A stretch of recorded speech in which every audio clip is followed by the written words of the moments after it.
What's up, everybody? Welcome to the Existential Stoic Podcast, Quick Fix 29, Finding Inner Peace. This is something that everybody wants. In today's episode, at the end of this 10-minute episode, you will have found inner peace.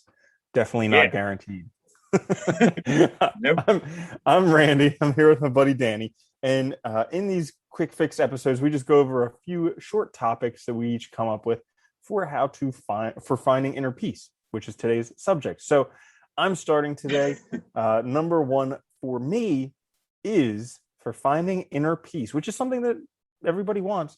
Number one, we hope, is let go of wanting inner peace. Oh, way to go, Zen. I know, right? This is like the kind of the next level stuff, because we always get in this habit of wanting things. And then when we get the things we want, there's this big release. Like we think the actual getting of the things that we want is the goal. But actually, when we get what we want, we just stop wanting it.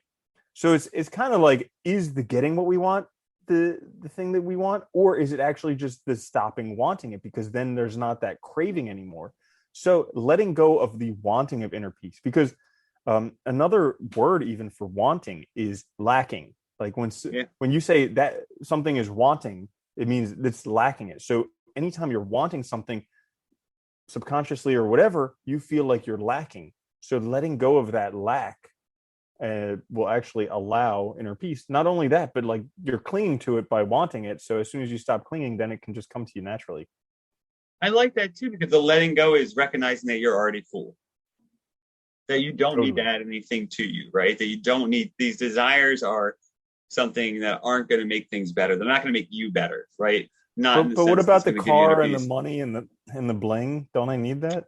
I mean, hey, if you think you do, you keep chasing after it. But, I think at the end of the day, you bring your same crappy person with you. So the Porsche is going to carry the same person around. But I think you can find inner peace and have those things too. I think there is that. It is possible to have both. I don't think, you have to necessarily, negate each other either. Yeah, I think it's important to go and get everything you want, but then also realize that it's not that stuff that you want. That's just stuff. It's the problem. So my number one was let go of wanting inner peace. In order to find inner peace, let go of wanting inner peace. I like that. My number one is actually a meditation, but kind of a directed meditation, which I know they say not to do. But I think we talked about this in the last full-length episode a little bit. Are these people who say not to do it? They got the owner's manual to life, so they got the instruction those manual. Jerk-offs, they think they got the little booklet. They know what to do. Nah, screw them.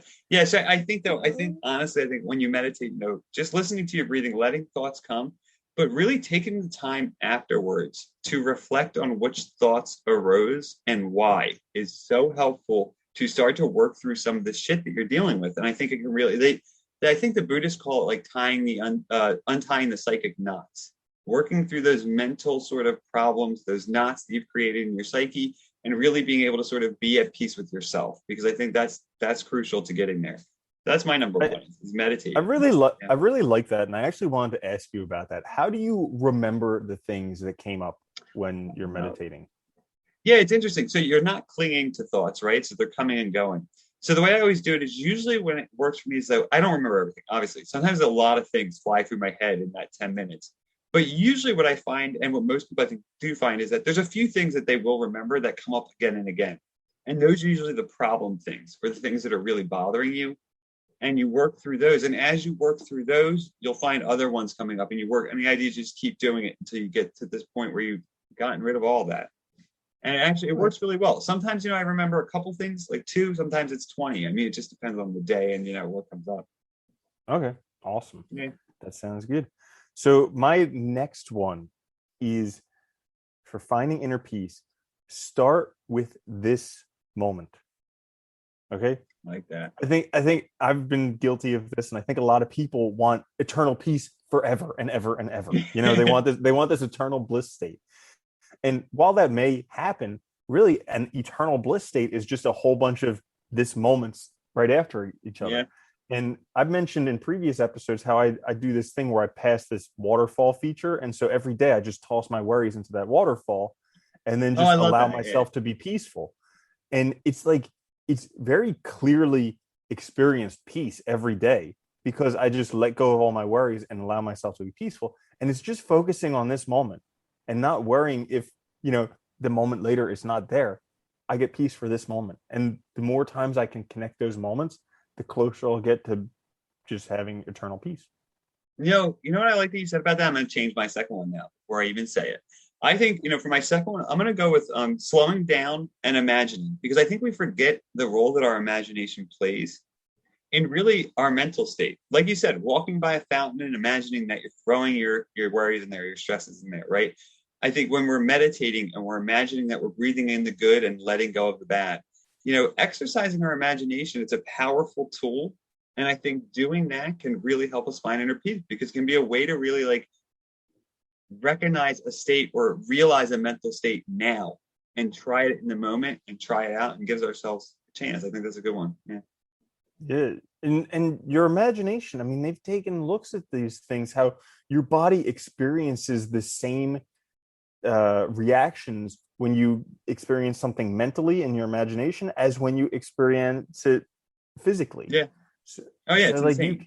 you can Yeah. derive the same benefits. And it's almost like you knew my number three, which is Oh, remind yourself regularly of beauty. oh, And I like that.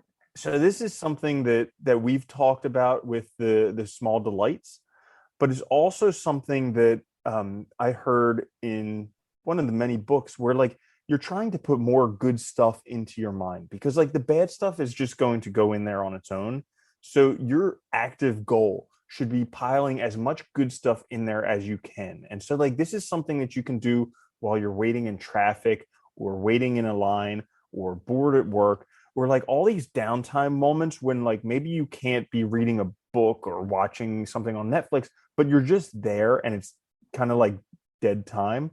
You can start actively putting in those moments of beauty. So like things that I'll do is I'll like remember moments with my grandmother, or remember really beautiful scenes that I've had or experiences that I've had, and just like actively reliving these, because it goes back to what you were just saying, using your imagination. Your body Yeah. experiences that stuff. Like every time I think about these times with my grandmother, like I feel that love in my like in my presence. And so it's using that to really find the inner peace that you're looking for. I really like that too, because you're going back to old moments that you had that were good, and you're sort of training yourself to understand that, realize it, and recognize that it's there in the world.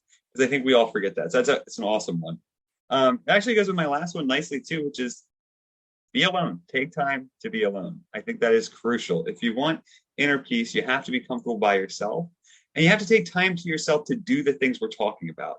And I think setting aside time to do these things, to literally be by yourself, to reflect, to use your imagination, to meditate, to do all this stuff is necessary. And you'll get there when you do that. Setting aside even 10 minutes a day makes a huge difference. Yeah. Yeah. Yeah. And that, I mean, that's a great point, being alone, because you look at all these enlightened people and they all Yeah. had times when they spent it alone, because really enlightenment comes down to something between you and you. So it's like, Yeah, it you is. know, Inner yeah. peace is about you and you. Yeah. Yeah.